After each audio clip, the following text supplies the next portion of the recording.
Hey guys, so today I'm going to be showing you a quick tutorial. Well, it's not going to be quick.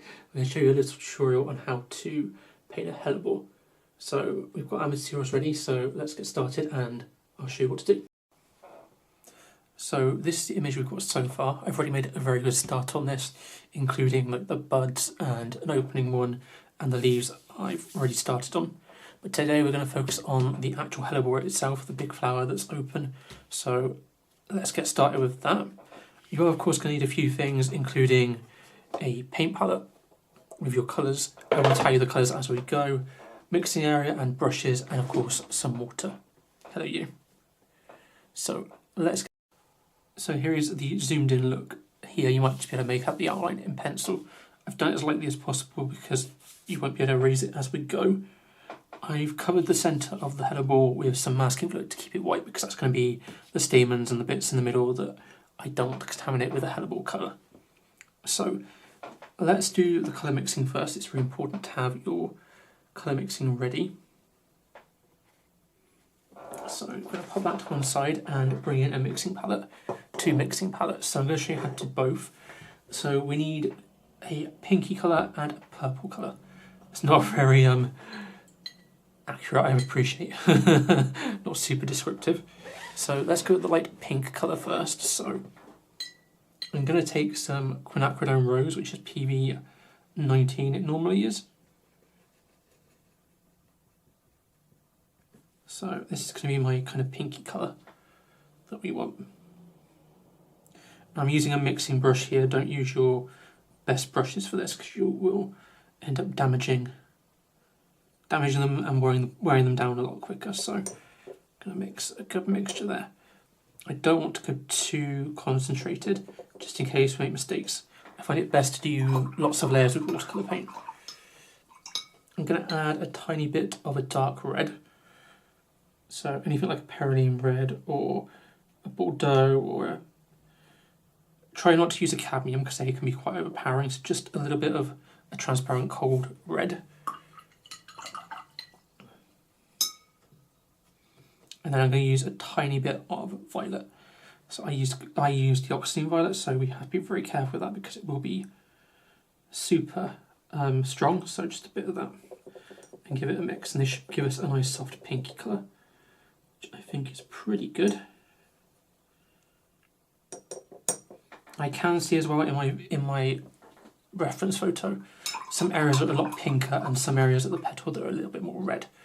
So what I'm going to do on my palette here is I'm just going to write two small puddles of colour that's straight up pink. Don't want too much, just enough. And I will also do another one in another area, perhaps up here somewhere.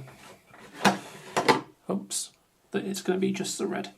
There's already kind of a purpley mix there, so I'm not going to be too worried about cleaning it off because it's the same sort of colours we're going to be using.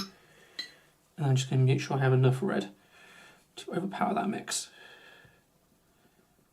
Okay, so that's those ones ready. Always mix your colours before starting the piece you're about to paint, the bit that you're about to paint in the painting, just so by the time you come back to the paper it's not dried out. It'll make some more sense in a moment. So next we're going to want a purple colour. So again, we're going to go with that pink, the quinacridone violet, PV19, because it's quite a pinky purple. It's not straight up dioxazine violet, so we don't want to make it too strong with dioxazine violet. And then we're going to go in with that dioxazine. This time, obviously, a bit more. I'm also going to add, again, the similar colours. I'm going to add some dark red to it. It's violet, but we don't want it to be that super intense violet. We want it to be a bit more subdued. And much, obviously, more violet than pink, so.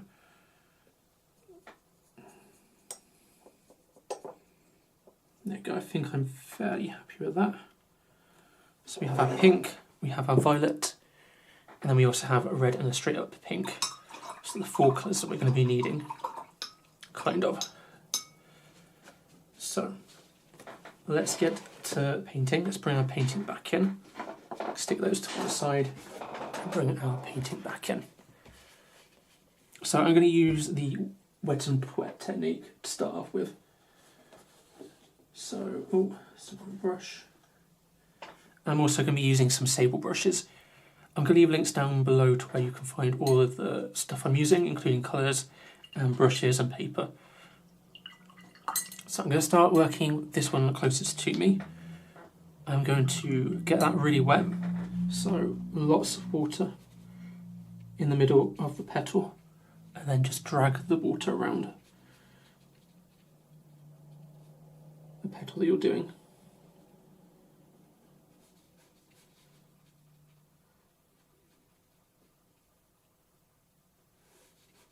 Try and work as well one petal at a time. Don't try and wet multiple petals, and try and work on multiple all in one go. Do them one by one.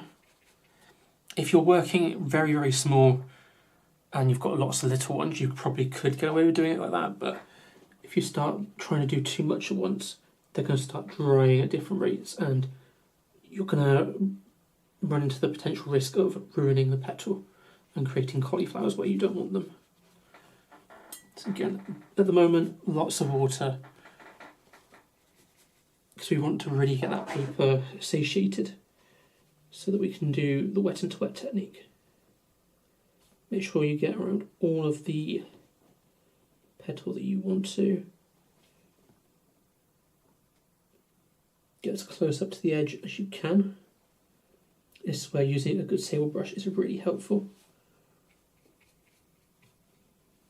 And then I'm going to just damp that brush off on a bit of kitchen roll, and I'm going to go in and just mop up any excess water. We don't want it too wet.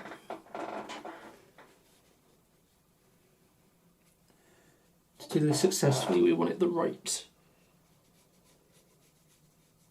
kind of wet. And that sounds weird. And then of course with the real tip of the brush you can kind of get into the edges. And there's some edges here, so I'm going to just try and push that onto the tip and work around the edges. When doing the sort of spreading the water out, go for the middle of whatever you're painting and make a large reservoir in the middle and drag it out. That way you won't have the problem of your edges drying out before you get to it. It's really tempting to kind of start on the tip around here or here, and then by the time you've kind of coated the entire area, they can dry out. So again, just making sure we don't have it pooling, we don't want it to be a swimming pool. Make sure it's all glazed nicely. I'm going to leave that to just sort of soak in for probably about 30 seconds or so, just while it sort of dries a little bit. We don't want this too wet. There's no pooling on there, so there's not really more water that I can take off. It's just letting the paper soak for just a moment.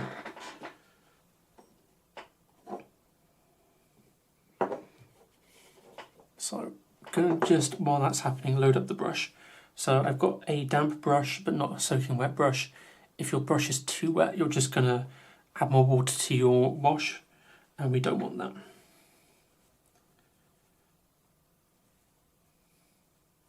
So this is a pinky violet that we did first, the one we mixed up first.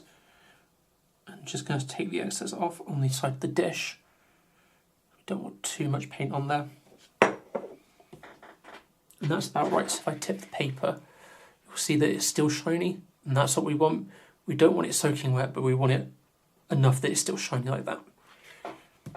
Okay, so I'm going to start off with the pink bits. So there's a lot of pink this side and towards the tip, with the darkest bit being in the middle down there. So I'm going to start here with the pink. I'm not worried at the moment about going towards the edges, so don't worry about the edges just yet. Just sort of put your colour down. We're going to code this paint out towards the edge. This is why we have wetted the paper and satiated it first, because it allows us a long time to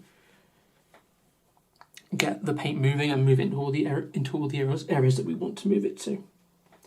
So again, just going to take some colour off on the edge of the kitchen roll, I can use the point of my brush there to just work that paint up to the edge and get them into the corners where I want them. Spread that colour around.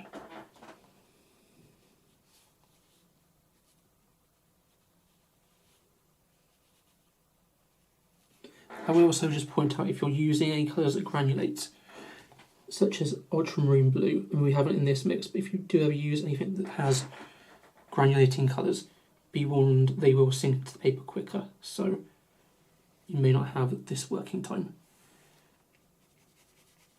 And then we're going to go in with the bright pink. I'm not rinsing the brush because that bright pink is pretty strong. I'm going to stick that down here.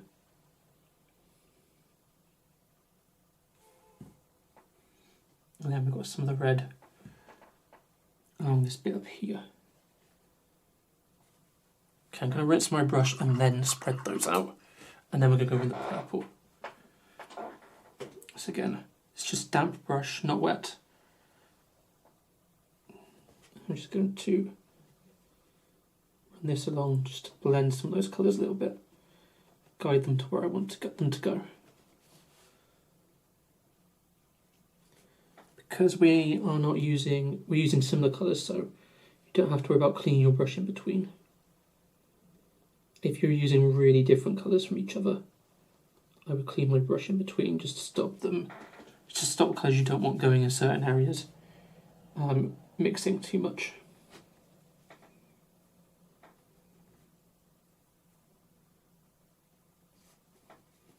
And then we're now going to go in, just flick that out a little bit. Going to go now with our purple mix, our really strong purple. Again, I'm not rinsing the brush, just going to pick up that. Pick up a good amount. Make sure you're twisting it as you're kind of picking up to keep the point.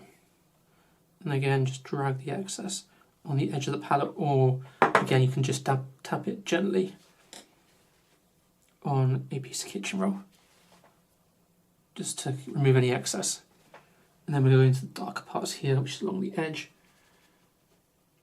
and really put that purple in. We are going to do more layers of this, so don't panic too much if it's not as dark and concentrated as we'd like. Again, if we need to pick up more colour, I think I took too much colour off.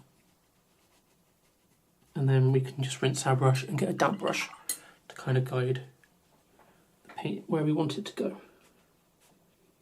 It's really important to make sure you have a damp brush, not a wet brush. I know I've already said it, but really important, because if it's too wet, you're going to just create cauliflowers, and we don't want that.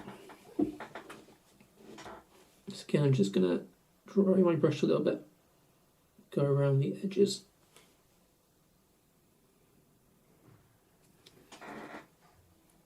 Whoops.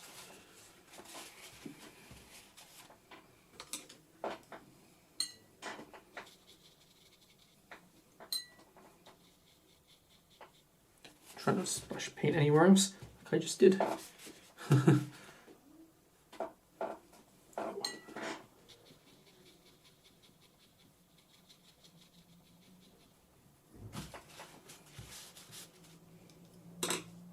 And yeah, just make sure your edges are nice and tidy.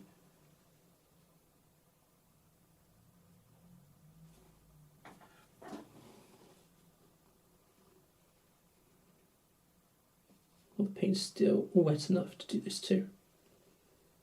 Once it starts to dry, you kind of don't have this luxury, so it's important we get these tidied up.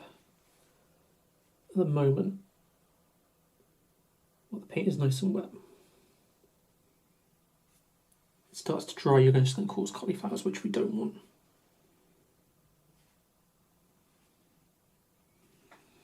Okay, so I'm going to just leave that now to dry naturally, and I'm going to work on another petal that's not directly to it, so don't work on this one or this one, because you're just going to cause more problems. Work on one such as up here or up here. Okay, I'm not going to do a voiceover and walk this one through, I'm going to speed this up, but I'm just going to show you so you can see. Okay.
So as with before, I'm going to go in with lots of water and really satiate the area with lots of water, just so we can get that paint spread. Starting in the middle of the petal again and then just dragging the water down. I don't think you can quite see that, so I'm going to use a tiny bit of dirty water that's been dyed purple, so you might be able to see it a little bit better.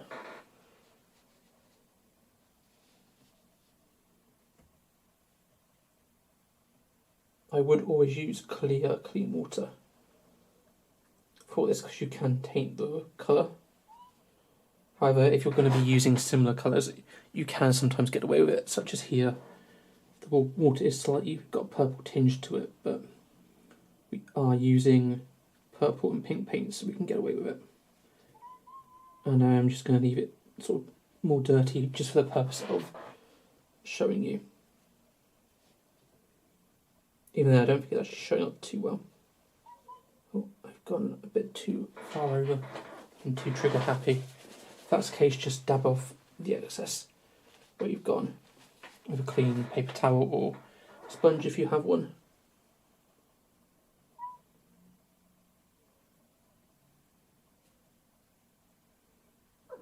However, at this stage it's not too much of an issue if you do accidentally get paint somewhere you don't want to, because we're working fairly lightly at the moment and we will be darkening these up as we go along. So I just coated that area now and there's a lot of water on it, so again we're just going to take off the excess water and allow the mixture to sit. So the paper gets wet enough that it will allow a nice spreading of colour. But it's not too wet that it's a swimming pool and it's going to do things we don't want.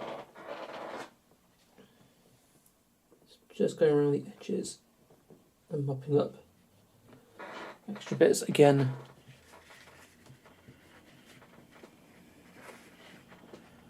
Tilting the paper so you can see how shiny it is, or tilting your head, one of the two, to get an idea of how wet the paper is. We want it to be glistening, but we don't want it to be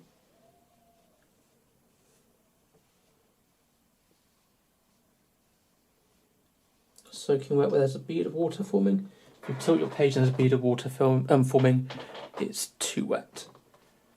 And again, dragging the brush around will just help spread that water out and help it get sort of to the right kind of moistness, I guess.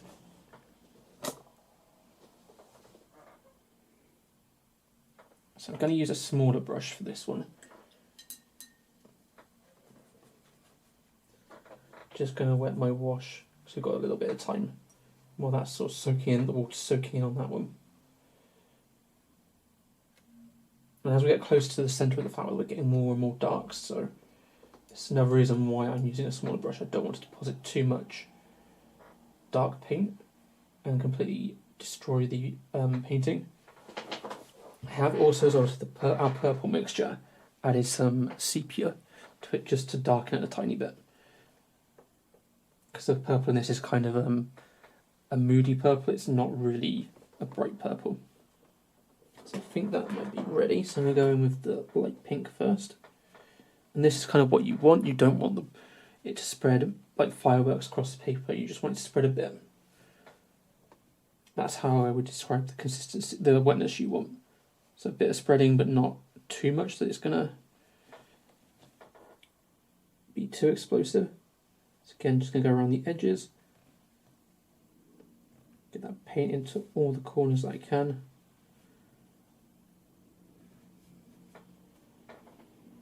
Dry my brush if I think that's too wet.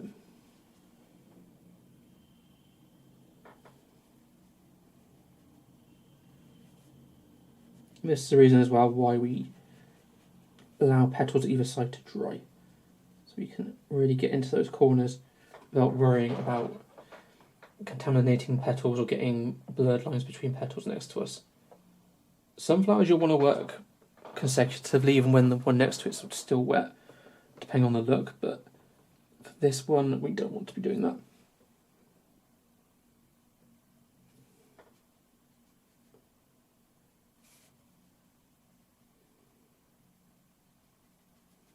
And this is about where I've used masking fluid on the centre here. It really helps because I can then just don't have to worry about getting purple paint on that because it's gonna, the masking fluid is going to stop it getting onto the paper. Oops, I've gone too far over that edge. Again, the same as if you go over an edge with some paint. Dab it off, you've got some working time if the paint's still wet. It will leave some stain, but if we're going to be covering up that petal anyway, it doesn't matter too much. It would matter more if I got it sort of paint on the white bits that I want to stay white. So again, just go around those edges. Just make sure I get it right on the edges around that masking fluid.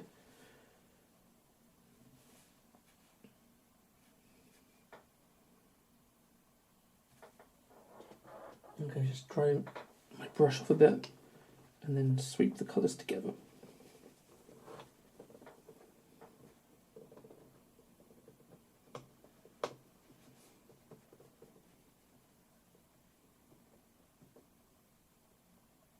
I also like to go from the darkest part of the petal, so right up here. When I'm doing this to the outer bit, this means that when I'm doing the outer bits, there's not so much paint, so it's lighter, which is what we kind of want. It's slightly more realistic when we're looking at our reference image. So I'm going to go in, add a bit more paint along this edge because it could do with darkening up. We will be adding a couple more layers to darken it, but this is really dark, that edge. I want to just make sure we've got that a good, strong foundation in. Let's make sure that it's going to be dark enough. Okay, so I'm going to leave that one to dry. We're going to move on to another one. I'm not going to voice over it and step by step it, but I will quickly speak through it so you still can see it.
Okay, so that's the first layer all done. We now need to come in and do the second layer. So I've now done the second layer on some of these petals just to show you, and we're now going to walk through how we're going to do them. There's two ways you can kind of do it. I'm going to show you both. One of them is a wet on wet technique, like we did the first layer, and the second one is a wet on dry technique with some blending. So I'm going to show you both. So I'm going to mix up our colours. As always start with colour mixing. So again, we've got more dusky purple, a little bit of red, and then some bright pink. So let's go in. So I'm going to go in with some quinacridone rose. I want quite a bit of this. It's very, very pink. Also can use a tiny bit of opera rose. Not too much, it's just to give it a bit of a pop. Remember, opera rose is not light fast, so it will fade over time, so it's best not to use too much of it. That way we can get a nice look to it. So, got a nice bright pink. I'm going to start with a similar base, so again, quinacridone rose. You can also use magenta. If you don't have a quinacridone rose, both work quite well. And we're going to use dioxazine violet.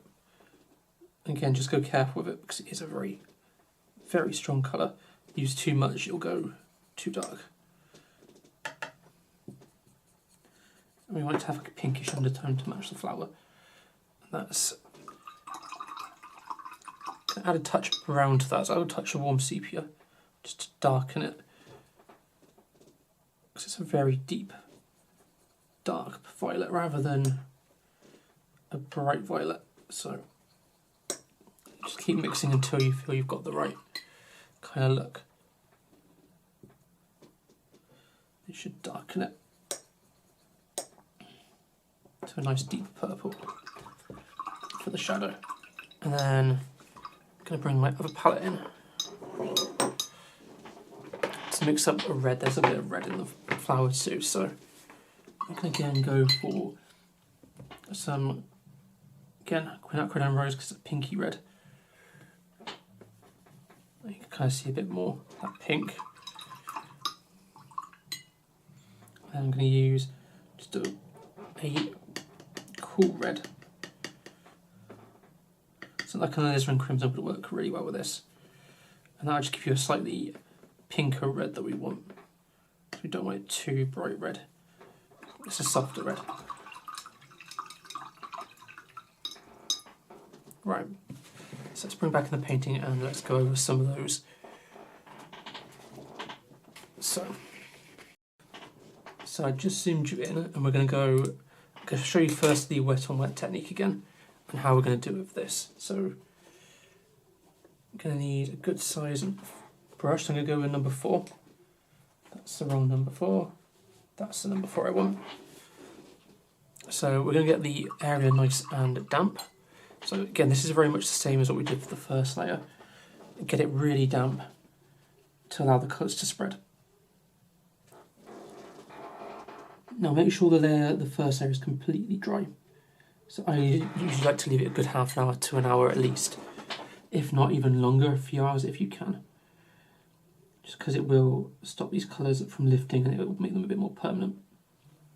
Again, this will depend on the brand of paper that you're using and the colours you're using. Some brands out there of watercolours and watercolour paper could be more lifting than others, so it's always worth checking. If you are noticing there's a lot of colour lifting, you might prefer to go with the wet on dry method, which I will show you in a moment once we've done this one. So again, plenty of water. This one we have to be a bit more careful with our wash. Again, even though this paper is not a super lifting paper, and same with the watercolours, they're not super lifting watercolours, so we can glaze, but don't go over it too much. Once, maybe twice, just because it can activate that paint. So again, we're just going to wait until it starts to glisten and isn't swimming. There's a little bit too much colour just there. A bit too much water even. Let's just hoover that up so we don't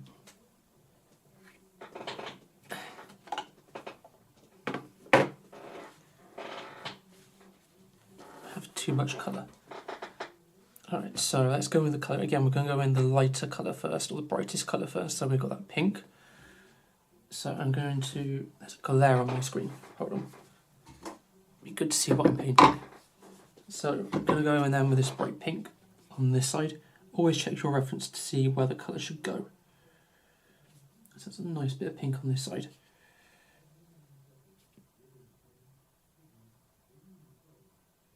Can do all this in one layer if you prefer, but due to the nature of watercolours you might not get the intensity that you want doing it all in one layer if you mix a thicker wash of paint. On top of that as well, you might also find that if you're very new to this and you're worried about making mistakes, mistakes will be harder to correct if you've done it in less layers. Whereas if we messed up our first layer with this one, we can completely change this layer as it is. So I'm going to spread that red around a little bit more. Again, this mix we've used is a slightly more intense in colour. I've done it slightly less watery than last time because we really want to get this mix. These colours are really good. And same with the violet. I'm going to be careful with the violet because it's going to spread quite a lot. We don't want it to be in too much of a large an area. So I'm just going to go again, tip of the brush, and just sweep in some colour along that base, where the petal comes from the flower.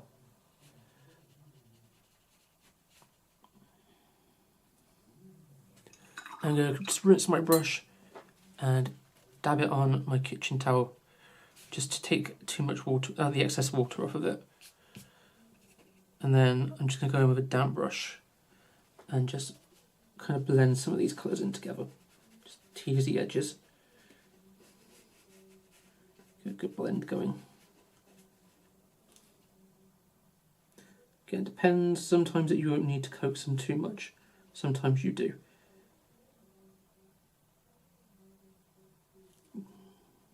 Oh, so we bled over. I've gone too far. Just dab that away. If you've gone a little bit too heavy-handed with the water and it's spread to places you don't want.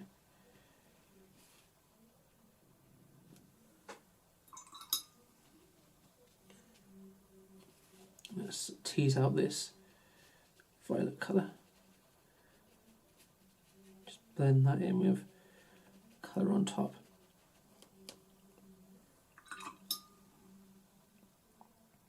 I'm not happy with that violet. I feel like I need it to be darker. So I'm going to go in just along the edge. I'm going to tap my brush on the edge of my kitchen towel. Just here, just tap it gently just to make sure it's not too wet. Because we want a lot of paint. We don't want it to be too wet. So again, just going to add a bit more paint on top of that to try and get it a bit more intense. And then we'll leave them to dry. Once I'm happy with that.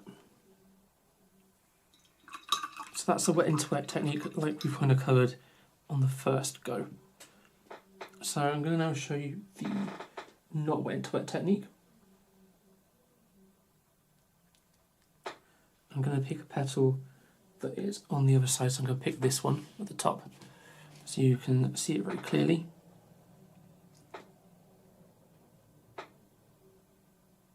So, the way we do this one, it's very dark and very purple, so the mixes aren't quite right.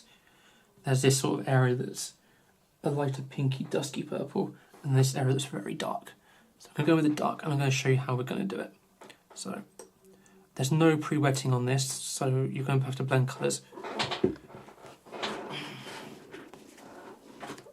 Come on, down. My supervisor seems to want to be really involved today. So you're going to have to blend the colours, manually blend them, instead of allowing the water to do the work. So load your brush up, make sure there's not too much on the brush, make sure there's a nice point, and we're going to go in around the base of this in the dark purple.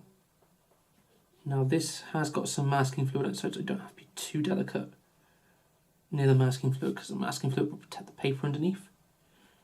And we're just going to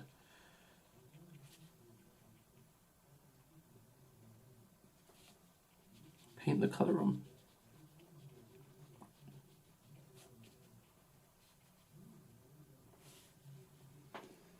You want the wash to be a little bit wet.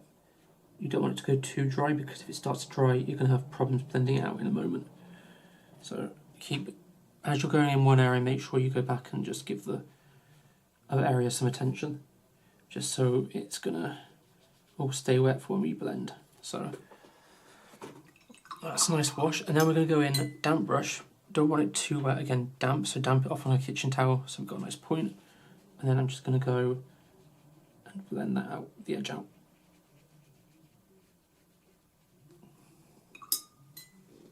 Again, I regularly wash and clean my brush so we're not dragging too much paint around, so we're blending the paint out rather than dragging the colour out.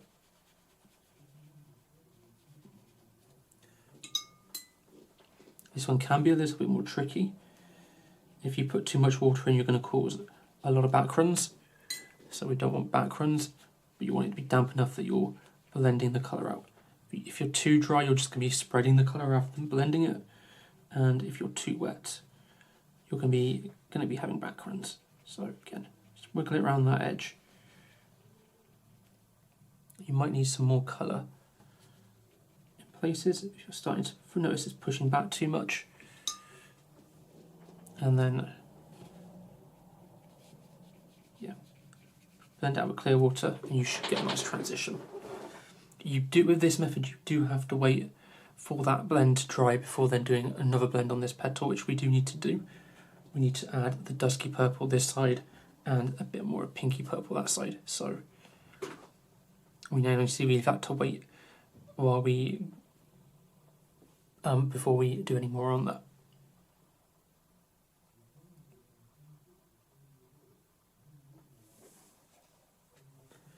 While that's sort of drying, I'm going to go ahead and do the other petals, and then I will show you to do some veining. I'm going to split this up into more than one part. I'm going to do this in 2 parts, and then the second part I will show you how to do the very last layer and the stamen. There's not really a lot of dry brushing on this one, so we're not going to be doing a lot of dry brushing, but yeah, I'm going to show you how to do some veining. Let's just speed through the rest of the petals and then we're going to get into it.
Okay, so I've gone in and I've done the full second layer on the petals now, so it's dark enough.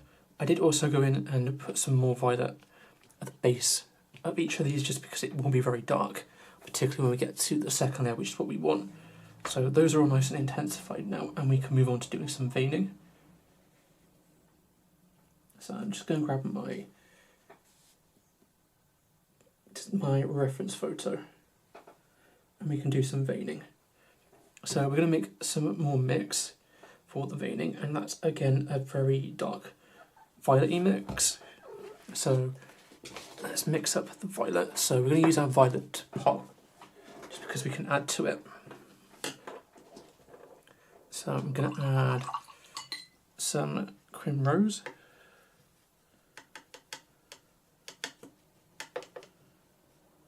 Which needs, in my pot, quite a bit of a top up. So some nice bit of cream rose, because it's going to be a pinky violet. We don't want it to be pinky dark violet, we don't want it to be dioxazine violet straight on its own. So again, dioxazine violet. Because we do want it violet. And then I'm going to add some warm sepia.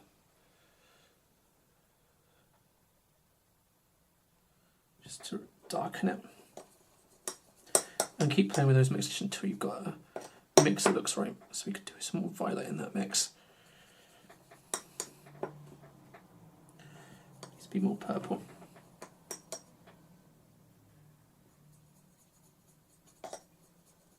There we go. And this is what's going to do for our veining.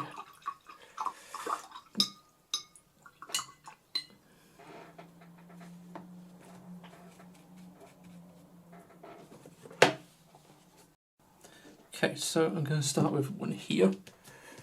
I'm going to use a size 2 brush because I want it a nice fine sharp point. I'm going to load the brush up. And I've not made the mix with this one too watery, I've made it a little bit thicker, but I'm still going to dab as well, just the end of the ferrule on some paper, on some kitchen roll, just take off any wetness, because we want a really nice strong point. You can kind of see here, the point is super sharp, which is what we want for those real fine lines. So, working from this one, brush kind of almost upright, because we really want the point of that brush. We're going to start at the base and go to the tip of the petal.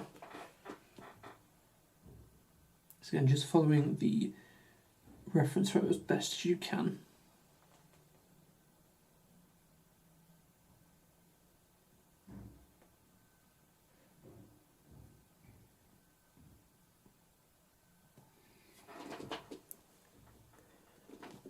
And then just try and mark out each vein.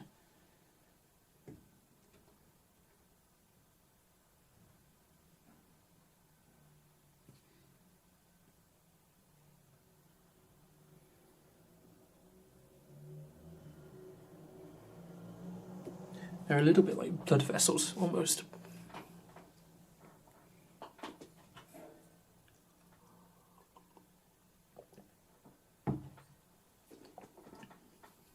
Then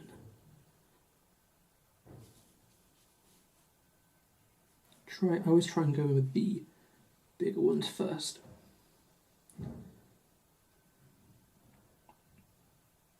Feel free as well to play around with pressure and how thick some of the lines are. So going thick to thin, thick to thin can make it look a bit more realistic.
Veining is really helpful because it can show the shape of the petal and show how the petal's growing. So it's really, really helpful.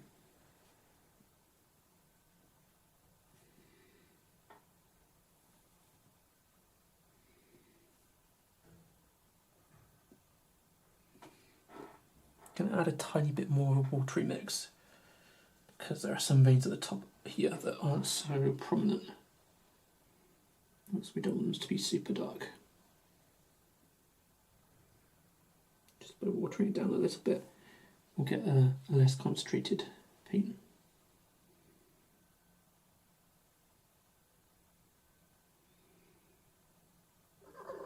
Hello.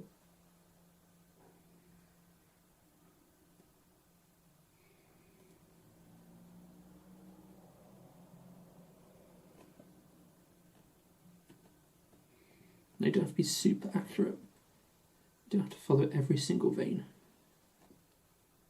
Try and just kind of follow a rough shape and a rough guide for what they look like.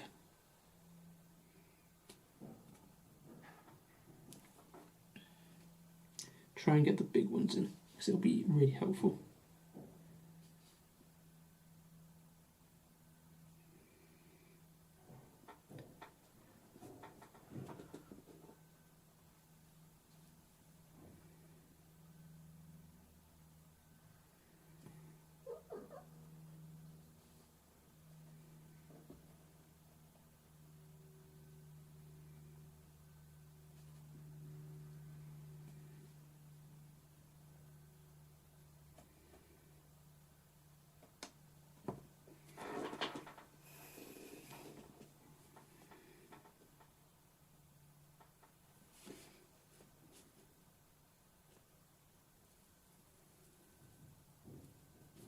And some of the really dark ones, the really prominent ones, I'm going to go over a second time just to really deepen the colour. So a couple of big ones like here and here that are super, super dark. So I'm going to go over those just to really highlight them.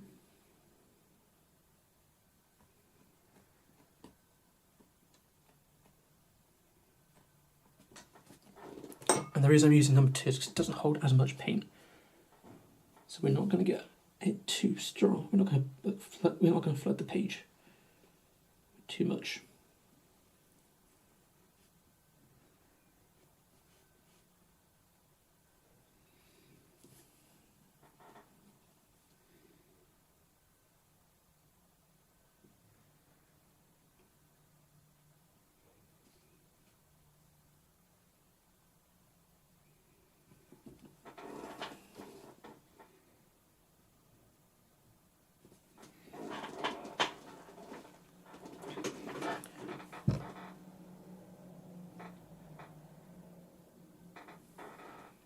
That's kind of it. We're going to do that all over the rest of the petals, and that's how we're going to do it. So I'll show you one more, and then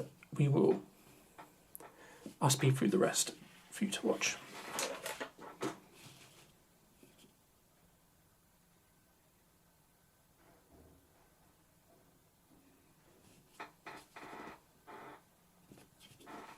So let's do this one. They're a bit more pink, so I'm going to add some of our paint mix that we made up before to a tiny bit of violet on the palette, just to create a softer, more pinkish violet. I've also added a little bit more water to it because they're not so prominent.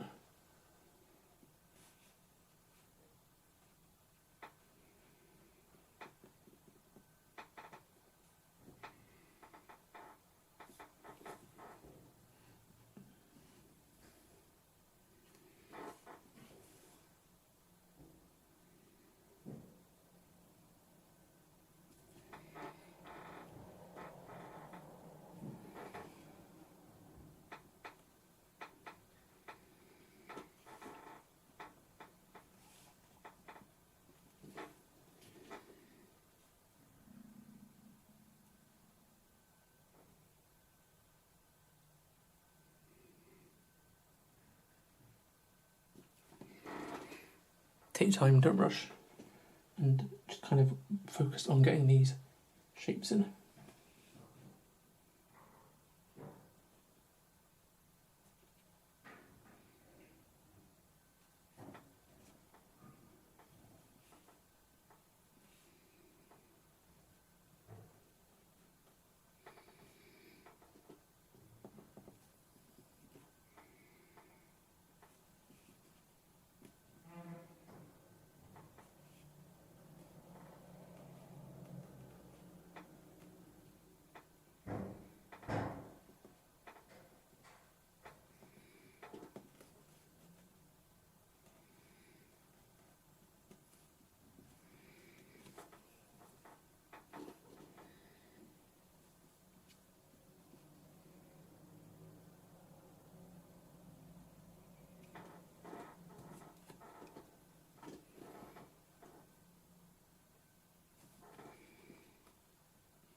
if you are struggling with the lines, I would recommend trying on a scrap piece of paper to try and get the real thinness.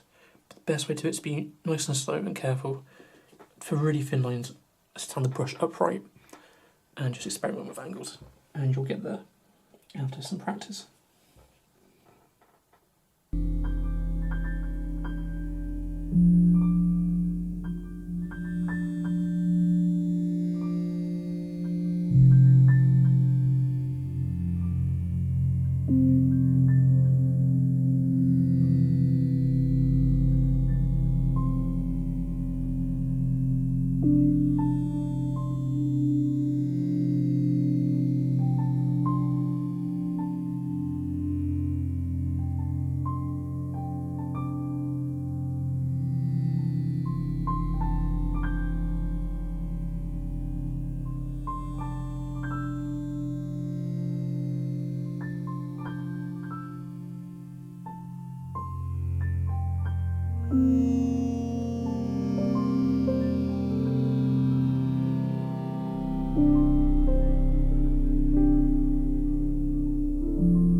Okay, so we've done the veining. The veining is all complete for all the petals now.